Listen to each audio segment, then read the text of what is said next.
William Shakespeare, one of the greatest writers in human history, was born in Stratford upon Avon, England, in 1564. His exact birth date is uncertain, but most scholars believe he was born on or around April 23. From these modest beginnings came a man whose words would echo across centuries. Shakespeare was not born into nobility. His father, John Shakespeare, was a glove maker and a respected local official. Because of his father's position, young William likely attended the King's School in Stratford. There, he would have studied Latin, classical history, poetry, and rhetoric.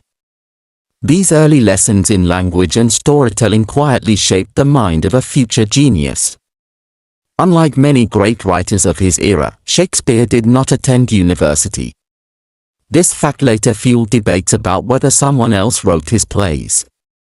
Yet his lack of formal higher education makes his achievements even more remarkable.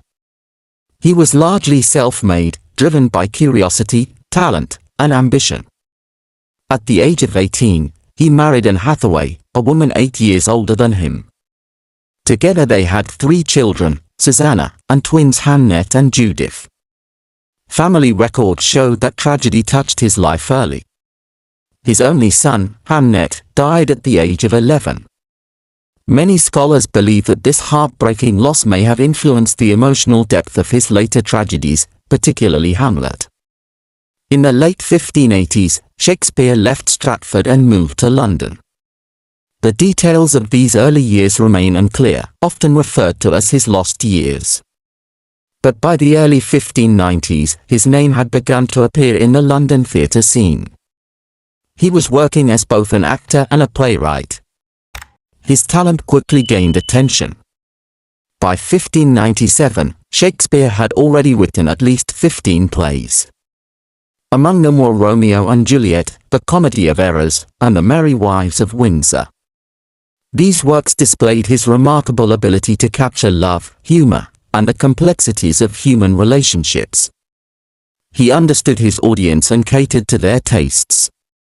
He combined romance, action, humor, and deep philosophical questions. He made wise real estate investments and secured financial stability, something rare for writers of his time. He became not just a playwright, but a successful entrepreneur. His acting company, originally known as the Lord Chamberlain's Men, rose to even greater prominence in 1603 when King James became its royal patron.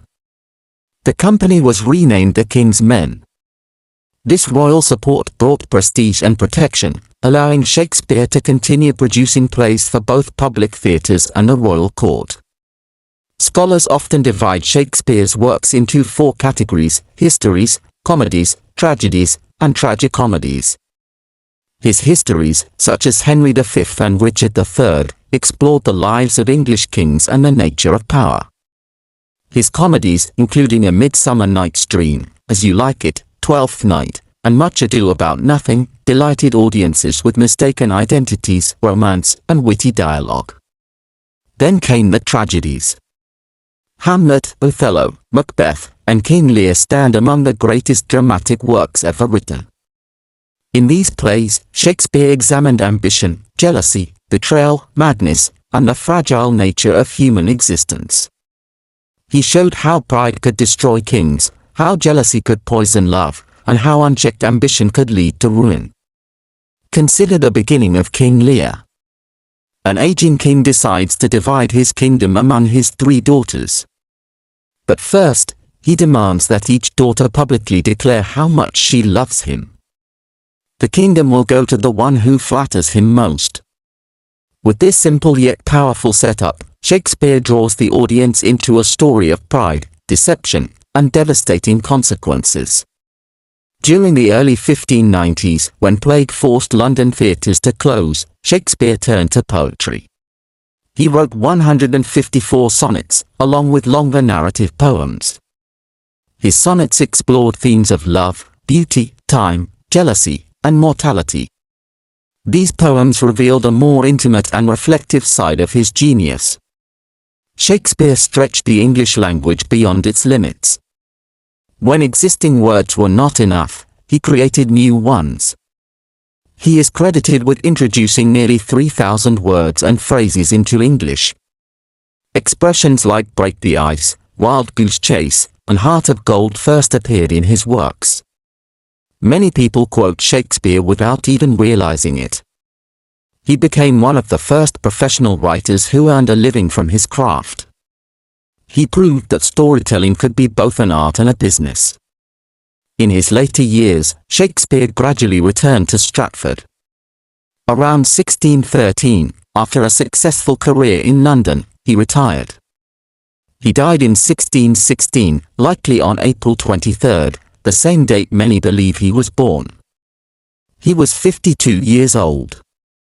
Even after his death, questions arose about whether a man from Stratford without a university education could truly have written such masterpieces. Some suggested other authors.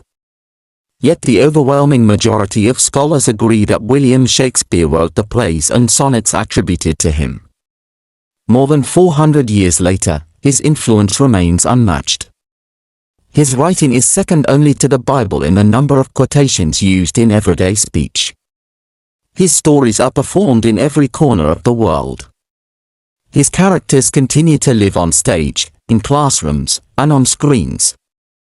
He did more than entertain audiences. He explored the human condition. He revealed our fears, our desires, our strengths, and our weaknesses. He showed how power can corrupt, how love can heal, and how fate and choice shape our lives. From a small town in England, William Shakespeare rose to become a literary giant whose words still shape language and culture. His legacy is not just in the plays he wrote, but in the way he helped us understand ourselves.